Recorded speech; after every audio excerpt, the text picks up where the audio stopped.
Are you a fan of classic cinema? Then get ready to step back in time with us as we explore a 2017 American science fiction disaster film directed, co-written, and co-produced by Dean Devlin. So, grab some popcorn, settle into your seat, and let's take a trip back in time to experience the magic of this movie. In 2019, following many catastrophic natural disasters, an international coalition commissions a system of climate-controlling satellites called Dutch Boy. After it neutralizes a typhoon in Shanghai, a U.S. Senate subcommittee reprimands Chief Architect Jake Lawson because he brought Dutch Boy online without authorization. He is replaced by his brother Max, who works under U.S. Secretary of State Leonard Deckham. 3 years later, a UN team stationed in the Rajasthan desert discovers a frozen village.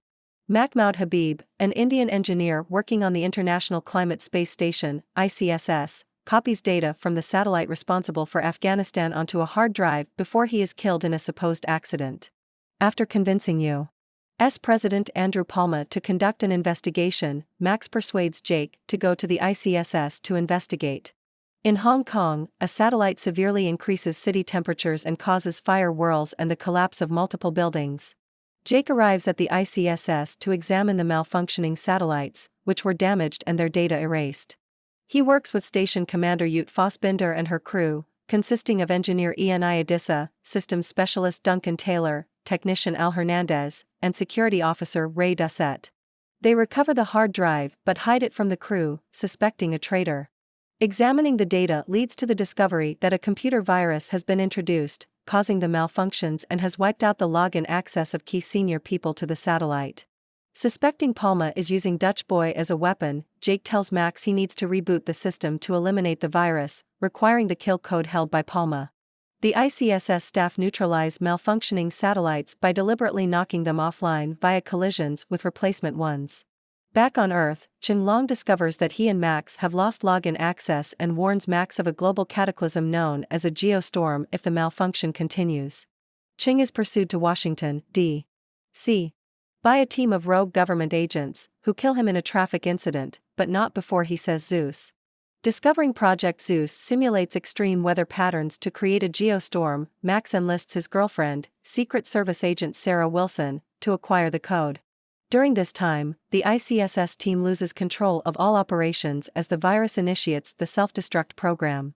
During the DNC in Orlando, Florida, Max discovers Orlando is next to be targeted after a massive hailstorm hits Tokyo and an offshore cold snap takes out a portion of Rio de Janeiro. Max requests Deckham's help, who instead unsuccessfully tries to kill him, revealing himself as the saboteur. Max immediately informs Sarah, so they kidnap Palma to protect him from Deckham's agents and secure the kill code. As they escape from the arena before a lightning storm destroys it, Max discloses their activities and Deckham's treachery to Palma. After outsmarting Deckham's mercenaries, the three arrest Deckham and confront him about his plan to eliminate the other elected officials in America's line of succession, allowing him to dominate the world while eliminating America's enemies. Max and Sarah escort Palma to the Kennedy Space Center, where they transmit the code but learn that the self-destruct sequence cannot be stopped. More disasters strike around the world, including tornadoes in Mumbai, a major heatwave in Moscow, and a mega tsunami in Dubai. Jake realizes Duncan is the traitor who masterminded Habib's death and created the storms on Deckham's orders and confronts him. Duncan reveals that he's doing it for the big paycheck from Deckham as he receives a meager salary as a software engineer. Jake tells him that if he does not stop the geostorm, there will be nothing left on Earth for him to spend his millions. But Duncan sadistically states that he is curious to see how the world would end. Jake escapes in the ensuing confrontation, and Duncan accidentally ejects himself into space.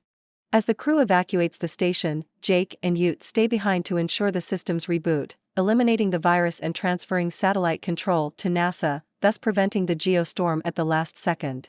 They then escape in a replacement satellite, where they take shelter as the self-destruct sequence completes. They use the replacement satellite's thrusters as a beacon, and a nearby shuttle piloted by Hernandez picks them up. 6 months later, Jake is working as the head engineer for Dutch Boy once more, now administered by an international committee. And that's a wrap on our discussion of this classic movie. We hope you enjoyed revisiting this timeless gem and gained some new insights into why it continues to captivate audiences today. If you're a fan of old movies, let us know in the comments which ones you would like us to explore next. And if you're new to classic cinema, we highly recommend giving it a try. You never know what hidden treasures you might discover. Thank you for watching, and don't forget to hit the like button and subscribe to our channel for more film recommendations and cinematic discussions. We'll see you in the next video.